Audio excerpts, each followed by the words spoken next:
All right, now we are going to look at the last movement of Opus 7 of Beethoven. This is the fourth piano sonata, and there are many similarities to the one that we talked about, Opus 2, number 2, last movement. And so these are written, about the same year. This is also a very big sonata. I mean, it's 30 minutes long, 4-movement work. So this last movement is a rondo movement, and we're going to see that it is a 7-part rondo, and it has a C theme that, again, is the longest theme in the movement. So again, that's typical.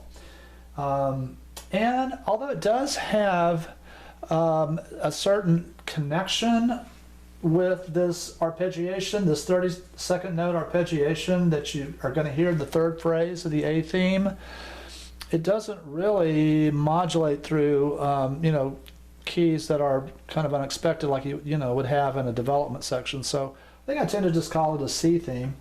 But when we hear the A theme presented, just like in Opus 2, number 2, you're going to hear 4 phrases. So there's your first phrase. This is parallel, so second phrase is parallel. Third and fourth measures are different. This, of course, cadenced on half cadence. Second phrase is an authentic cadence. Then we're going to hear this contrasting third phrase that has the rising 32nd arpeggiation, and this leads to then this cadence on the dominant harmony on B flat. Overall we're in the key of E flat major, and you see you've got a fermata right there. This is an important place in the theme because of what he's going to do at that spot when it comes back later. So we'll talk about that in a minute. And then this is basically a restatement of the second theme, octave higher. So he adds octaves, whereas a single note there. And cadence is on tonic there at measure 16, so it's very straightforward, incipient, 3-part song form, okay? So just like what we saw in the A theme of Opus 2, number 2. All right, then we have a transitional passage that takes off from this third phrase, that's the contrasting phrase, and you're going to have these places where the left hand presents this against harmony in the right hand. And so it's just going, it still hasn't modulated yet. It's still E flat here, 5-7. The left hand crosses over and plays those, or you could, play that with the right hand if you wanted to, but most people will just cross over and play that. And this is going to be, pretty straightforward at first.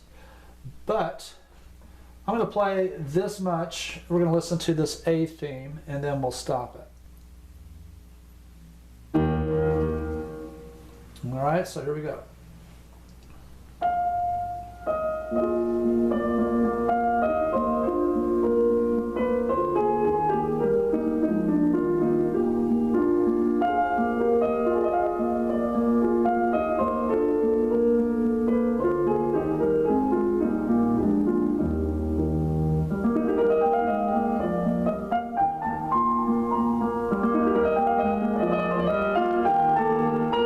Fermata right there.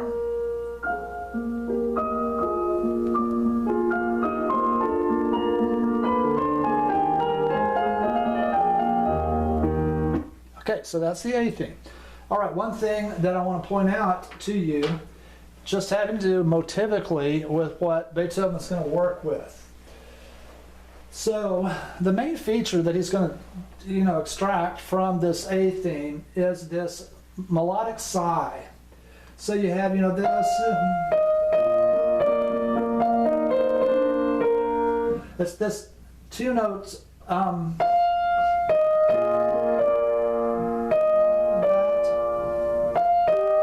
and then that.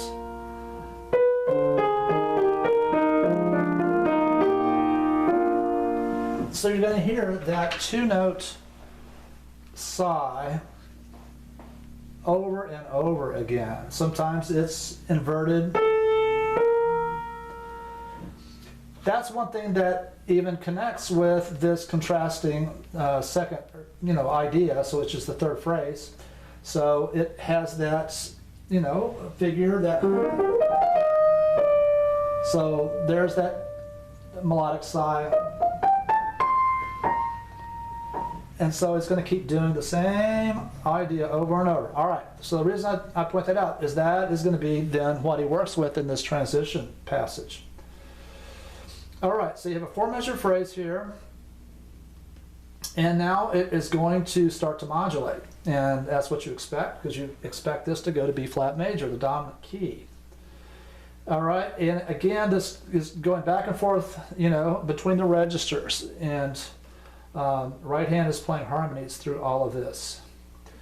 Okay, one thing that happens here, so you have, 1, 2, 3, 4, and then 1, 2, 3, 4. And then with this, you're going to hear this figure here, this, and then you're going to hear, that is anticipating then this phrase that starts here, and then you hear it in the upper voice there, and so forth. And so that adds, an extra little bit there to, as far as the 4-measure phrase idea. And it leads to a real clear cadence when you get to the downbeat of 36. And that is your cadence on B flat major. And then you have the B theme that starts in the middle of the measure. And this is all, in B flat. Okay, so let's listen now to this transition passage.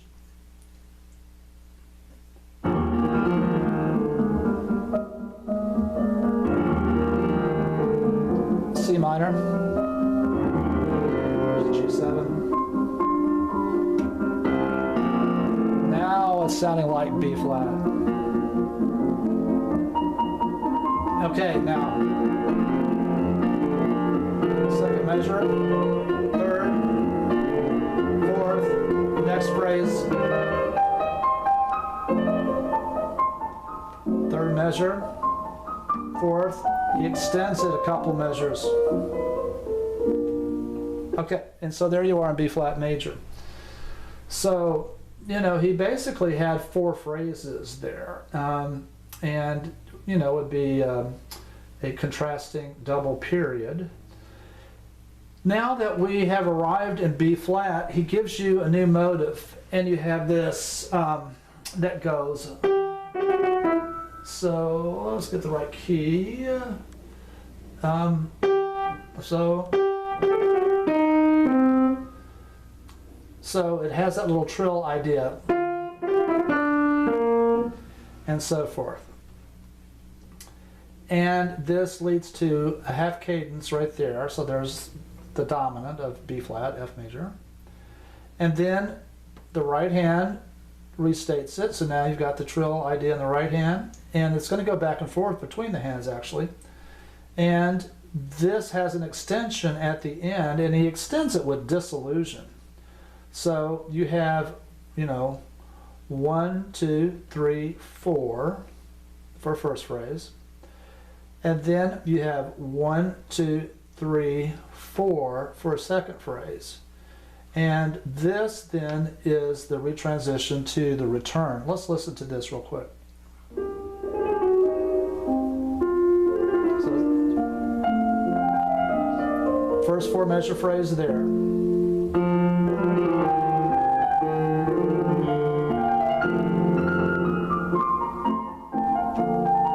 Okay, so right there, so you had 1, 2, 3, 4. So that was the end of the second phrase, and here's where the disillusion occurs, is at the end of this. So he really, takes it another 3, measures. You could almost call that, another phrase. So that's one of those places that's kind of ambiguous. But anyway, it's going to lead to this spot here that for sure then is a retransition to the return. Okay.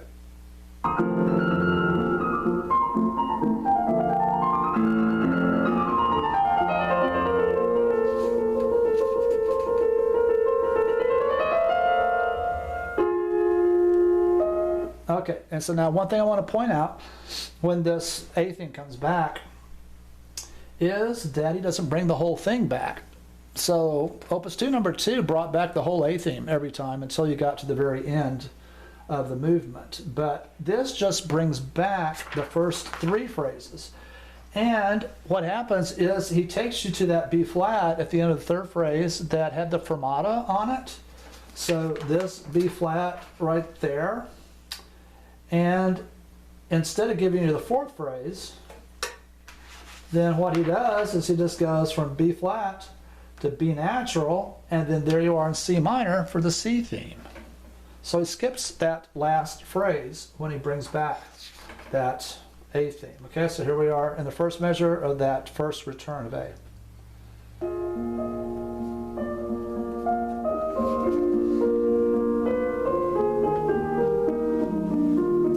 That 2-note slur.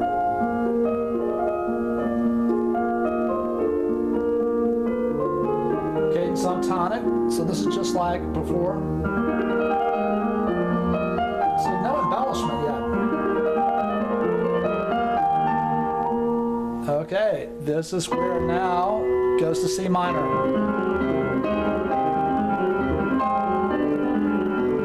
So, first phrase, second phrase, second measure, third measure. Okay, so C minor is the key, so that is the relative minor key. And again, he does the same thing he did in Opus 2 number 2, where the hands kind of switch parts. And one hand is playing, rapidly, the other hand is playing chords. And so you have 1, 2, 3, 4, first phrase. Second phrase, 1, 2, 3, 4. That's where we stopped it right there. And what happens in the second ending is that this takes you to, instead of it going to C minor here, it stays in E flat. And then at the end of the measure, then he has a D flat, which makes it into a 5/7 of 4. And then he goes to that C major, which is going to be a 5/7 or 5 of 2 of F minor. At any rate, that is part 1, that is repeated. Here's where part 2 begins. And really part 2 is just going to be 4 measures, because when he gets to measure 76, then this is a dominant pedal tone that you have for these 5 measures that serve as a retransition to the material from part 1. And it's slightly different as far as the chord is placed in a different location, but the left hand is the same, although it's an octave lower here. And so anyway, but this for sure is a return of part 1 material. So this part 2 is shorter, and because of that dominant pedal tone, I think I'd call that a retransition there. See what you think, when you listen to it again. But what's going to happen here is 1, 2, 3, 4, and then both hands are going to play the 32nd note figuration. 1, 2, 3, 4, and it cadences on C minor, like you would expect. And then you have the repeat.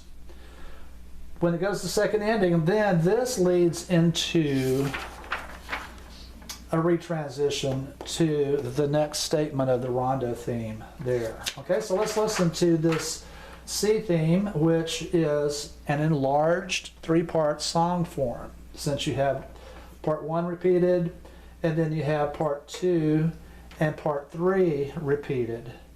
So that has the repeat signs. It was written out in Opus 2 number 2, if you remember. So, all right, here we go.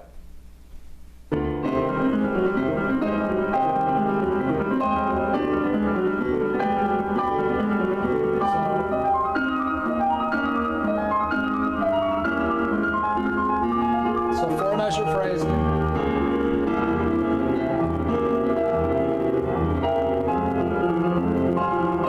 Dominant pedal.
just like it was presented at the beginning.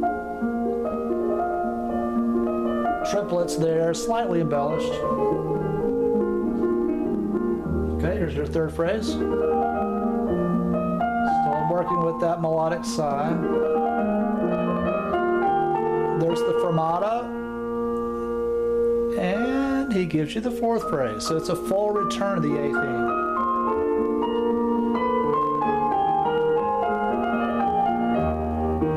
Okay, so the full return of A.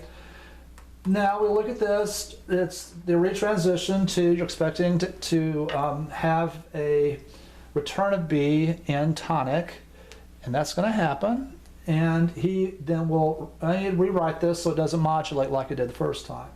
So you've got an extra little measure in here, right in here, that is going to then take you to B flat, the dominant there, and it basically is going to lead to a cadence on tonic. So, at any rate, we'll listen to it. I'll point out the place where it's different compared to the first time you heard the first transition. Okay, so here we're picking up with the retransition to the B theme.